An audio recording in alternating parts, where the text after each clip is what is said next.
बच्चों, आज हम अभिव्यक्ति और माध्यम के अंतर्गत इसके द्वितीय पाठ पत्रकारिता के विविध आयाम पर चर्चा करेंगे।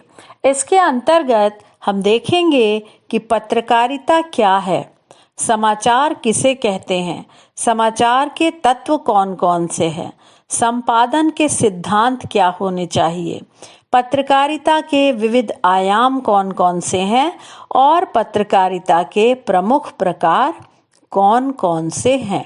तो सबसे पहले बात करते हैं पत्रकारिता की।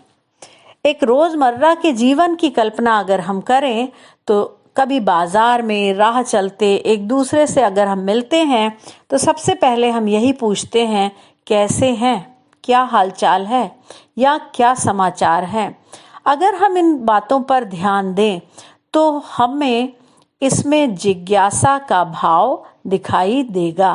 कहने की जरूरत नहीं कि जिज्ञासा मनुष्य का सहज स्वभाव है, यानी यही पत्रकारिता का मूल तत्व है कि मनुष्य अपने आसपास, शहर, राज्य, देश दुनिया के बारे में जानकारी रखना चाहता है, क्योंकि ये जानकारी, ये सूचनाएं हमारे दैनिक जीवन के साथ साथ पूरे समाज को प्रभावित करती हैं।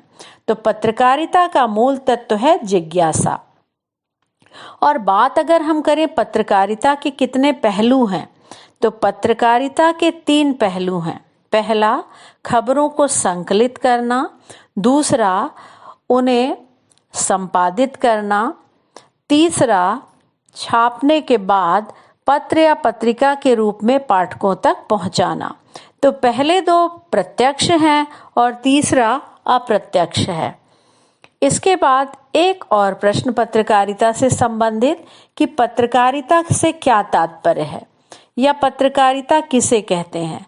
तो प्रारंभ में प्रिंट माध्यम के जरिए खबरों के आदान प्रदान को, और अगर हम आज के संदर्भ में देखें तो प्रिंट या इलेक्ट्रॉनिक माध्यम के जरिए खबरों के आदान प्रदान को पत्रकारिता कहा जाता है। इसके बाद बात करते हैं समाचार। हम हर दिन समाचार पढ़ते हैं, समाचार पत्र पढ़ते हैं, टेलीविज़न या रेडियो पर सुनते हैं या फिर इंटरनेट पर समाचार देखते और पढ़ते हैं। यानी मनुष्य को समाचार प्राप्त करने की जिज्ञासा रहती है, इच्छा रहती है। और समाचार है क्या? अगर हम देखें तो हर सूचना समाचार नहीं है, क्योंकि हर सूचना समाचार माध्यमों में प्रकाशित या प्रसारित नहीं होती। समाचार की परिभाषा की अगर हम बात करें तो जो न्यू है वो न्यूज़ है, यानी कुछ नया, किसी भी ऐसी ताजी घटना। समाचार की परिभाषा की अगर हम बात करें तो किसी भी ऐसी ताज़ा घटना, विचार या समस्या की रिपोर्ट है जिसमें अधिक से अधिक लोगों की रुचि हो और जिसका अधिक से अधिक लोगों पर प्रभाव पड़े। यानी हर सूचना समाचार नहीं है। समाचार का महत्व इस बात पर निर्भर करता है कि उसमें अधिक से अधिक लोगों की रुचि है, उसका अधिक से अधिक लोगों पर प्रभाव पड़ रहा है, और इसी के आधार पर समाचार के तत्व निर्धारित होते हैं। पहला, नवीनता। जैसे मैंने अभी आपसे कहा कि जो न्यू है वो न्यूज़ है, कुछ नयापन। तो नवीनता उसका एक तत्व है। निकटता, जिसमें अधिक से अधिक लोगों की रुचि हो, जिसका अधिक से अधिक लोगों पर प्रभाव पड़े। तो ये दोनों तत्व हम एक साथ लेते हैं, निकटता और प्रभाव। यानी वो कितने लोगों के निकट है, कितने लोगों पर उसका प्रभाव पड़ रहा है, जन रुचि, कितने लोगों की उसमें रुचि है।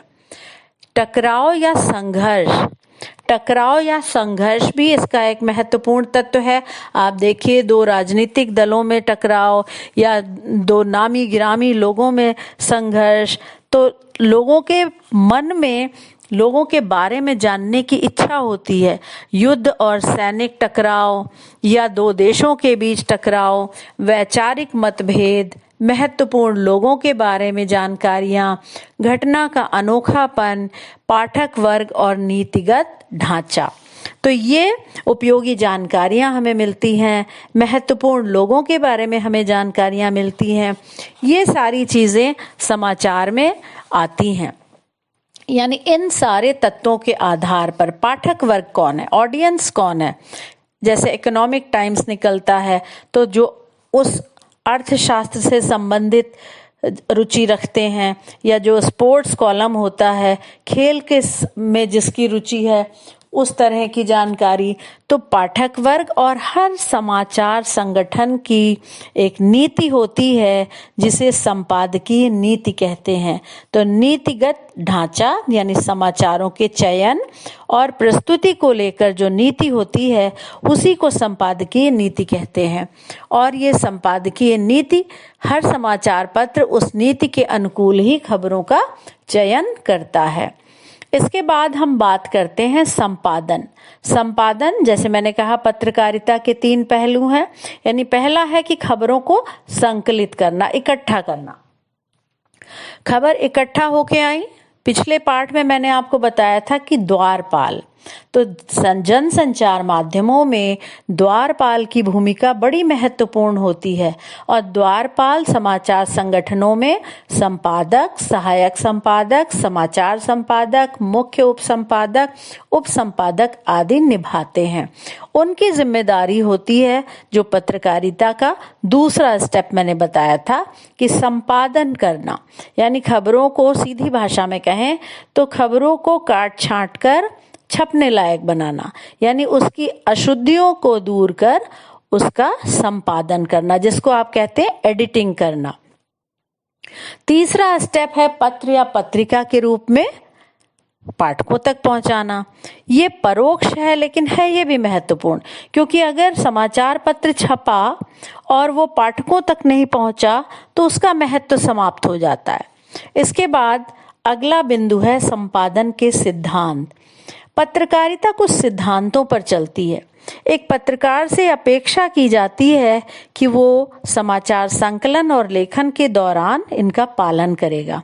इसी को हम पत्रकारिता के आदर्श या पत्रकारिता के मूल्य भी कहते हैं। ये हैं तथ्यों की शुद्धता यानी एक्यूरेसी, यानी तथ्य पर आधारित होनी चाहिए पत्रकारिता, वस्तुपरकता, ऑब्जेक्टिविटी, निष्पक्षता, फेयरनेस, संतुलन, बैलेंस, स्रोत, सोर्सिंग, एट्रीब्यूशन। तो इनकी अगर हम बात करें तो तथ्यों पर आधारित होती है पत्रकारिता, तो वो उसमें तथ्य हमने लिए हैं वो एक्यूरेट होने चाहिए। वस्तुपरकता को भी तथ्यपरकता से आंकना आवश्यक है। वस्तुपरकता यानी वस्तुपरक और तथ्यपरक के बीच में अगर हम देखें तो काफी समानता है, एक होते हुए भी दोनों विचार अलग हैं। तथ्यपरकता का संबंध अधिकाधिक तथ्यों से है, फैक्ट से है, और वस्तुपरकता का संबंध इस बात से है कि कोई व्यक्ति तथ्यों को कैसे देखता है। तो तीसरा पॉइंट हो गया निष्पक्षता। आप ये देखिए कि पत्रकारिता को लोकतंत्र का चौथा स्तंभ कहा जाता है, तो एक पत्रकार के लिए निष्पक्ष होना जरूरी है। अगर वो निष्पक्ष नहीं होगा, तटस्थ नहीं होगा, तो वो न्याय नहीं कर सकता। इसलिए निष्पक्षता तीसरा तत्व हो गया। और संतुलन, कोई भी खबर ऐसे नहीं हमें टेलीकास्ट या ब्रॉडकास्ट करनी चाहिए कि जितने दंगे हुए और हो जाएं। तो पत्रकारिता में निष्पक्षता बहुत जरूरी है, उसके साथ ही साथ संतुलन भी बहुत जरूरी है। यानी जो घटना है जिसमें अनेक पक्ष शामिल हैं, उनमें आपस में किसी न किसी रूप में टकराव ना हो जाए। तो संतुलन यही कहता है कि सभी पक्षों के बारे में बराबर सोचा जाए और खबर को हम जिस तरह से प्रस्तुत करें तो उसमें संतुलन बना रहना चाहिए। स्रोत, कोई भी खबर आई कहाँ से, पीटीआई, यूएनआई जैसी समाचार एजेंसियां, या आप देखते होंगे जैसे जी न्यूज़ पे आपने देखा कि घटना स्थल पर रिपोर्टर मौजूद था, टिक लगाई जाती है कि आपने कहाँ से खबर ली है, वो कितने परसेंट, कितने प्रतिशत सही है।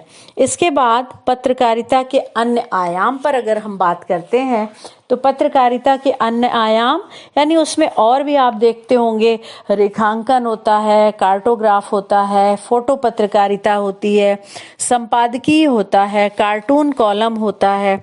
तो इनकी बात अगर हम करें, वो कार्टून आपको दिखाई पड़ेंगे, पजल्स दिखाई पड़ेंगे। संपादकीय पृष्ठ की बात करें, संपादकीय पृष्ठ को समाचार पत्र का सबसे महत्वपूर्ण पृष्ठ माना जाता है।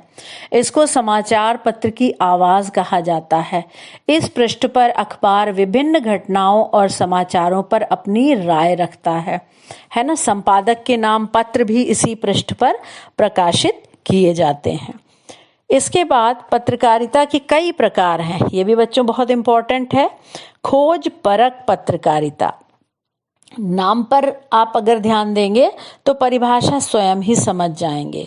खोज परक पत्रकारिता से आशय ऐसी पत्रकारिता से है जिसमें गहराई से छानबीन करके ऐसे तथ्यों और सूचनाओं को सामने लाने की कोशिश की जाती है जिन्हें दबाने या छुपाने का प्रयास किया जा रहा हो। आमतौर पर खोजी पत्रकारिता सार्वजनिक महत्व के मामलों में भ्रष्टाचार, अनियमितताओं और गड़बड़ियों को सामने लाने की कोशिश करती है। स्टिंग ऑपरेशन इसका एक नया रूप आपको दिखाई पड़ता है। दूसरा, उसके बाद विशेषीकृत पत्रकारिता। विशेषीकृत पत्रकारिता से आशय क्या है कि पत्रकारिता का अर्थ घटनाओं की सूचना देना मात्र नहीं है। उस पत्रकार से हम ये अपेक्षा करते हैं कि वो घटनाओं की तह तक जाए। इसके लिए विशेषता की आवश्यकता होती है। तो उसके हिसाब से अगर आप देखें, संसदीय पत्रकारिता, न्यायालय पत्रकारिता, आर्थिक, खेल, विज्ञान, विकास, अपराध, फैशन, फिल्मी पत्रकारिता, ये सब विशेषीकृत के अंतर्गत आएंगी। वॉच डॉग पत्रकारिता, ये माना जाता है कि मीडिया का मुख्य उत्तरदायित्व सरकार के कामकाज पर निगाह रखना और कहीं भी कोई भी गड़बड़ी हो उसका पर्दाफाश करना वॉच डॉग पत्रकारिता कहलाता है। इसके बाद एडवोकेसी पत्रकारिता, ऐसे समाचार संगठन होते हैं जो किसी विचारधारा या किसी खास उद्देश्य या मुद्दे को उठाते हैं, आगे बढ़ाते हैं, उसके पक्ष में जनमत बनाने के लिए जोर शोर से अभियान चलाते हैं। इसे हम एडवोकेसी या पक्षधर पत्रकारिता कहते हैं। इसके बाद है वैकल्पिक पत्रकारिता। मीडिया स्थापित राजनीतिक सामाजिक व्यवस्था का हिस्सा है और व्यवस्था के साथ तालमेल बिठाकर चलती है। मुख्य धारा की मीडिया कहलाती है। जो मीडिया स्थापित व्यवस्था के विकल्प को सामने लाने और उसके अनुकूल सोच को अभिव्यक्त करता है उसे वैकल्पिक पत्रकारिता कहते हैं। आमतौर पर ऐसी मीडिया को, इस तरह की मीडिया को सरकार और बड़ी पूंजी का समर्थन हासिल नहीं होता। ये पाठकों के सहयोग पर चलती है। इसके अलावा दो और महत्वपूर्ण हैं, एक पीठ पत्रकारिता और एक पेज 3 पत्रकारिता। ये भी बच्चों बहुत पूछी जाती है। पीठ पत्रकारिता का, इस शब्द का सबसे पहले इस्तेमाल 19वीं सदी में अमेरिका के कुछ प्रमुख समाचार पत्रों में हुआ। तो इस पत्रकारिता की अगर हम परिभाषा की बात करें तो पाठकों को लुभाने के लिए झूठी अफवाहों, व्यक्तिगत आरोप प्रत्यारोपों, प्रेम संबंधों, भंडाफोड़ और फिल्मी गपशप को समाचार की तरह प्रकाशित करने से संबंधित पत्रकारिता पीठ पत्रकारिता कहलाती है। सनसनी फैलाना मुख्य तत्व होता है। पेज 3 पत्रकारिता, ऐसी पत्रकारिता जिसमें फैशन, अमीरों की पार्टियों, महफिलों और जाने माने लोगों के निजी जीवन के बारे में बताया जाता है। आमतौर पर ये पेज 3 पर प्रकाशित होती थी, इसलिए इसे पेज 3 पत्रकारिता कहते हैं। लेकिन आज के संदर्भ में ये जरूरी नहीं है कि ये पेज 3 पर ही प्रकाशित हो। आज के समय में समाचार माध्यमों में मौजूदा रुझान, जैसे जैसे डेवलपमेंट हो रहा है तो लोगों की रुचि भी बहुत व्यापक हुई है। लोग बहुत ज़्यादा जानने की इच्छा करते हैं, तो इसमें तरह तरह की पत्रकारिता हमें दिखाई पड़ती है। और जैसी कहते हैं जैसी पब्लिक की डिमांड, तो जैसे बाजार ज़रूरतों को पूरा करता है उसी तरह रेडियो, टेलीविज़न, समाचार पत्र, सैटेलाइट टेलीविज़न और इंटरनेट ये सभी विस्तार के रास्ते पर हैं और ये लोगों की रुचियों को पूरा करने में अपनी महत्वपूर्ण भूमिका निभा रहे हैं। तो बच्चों, आज का ये पाठ आपको समझ में आ गया होगा। बाकी पॉइंट्स हम दूसरे नेक्स्ट चैप्टर में अगले पाठ में कवर करेंगे और कोई आपको शंका हो तो आप पूछ सकते हैं। आज की कक्षा यहीं समाप्त करते हैं। धन्यवाद।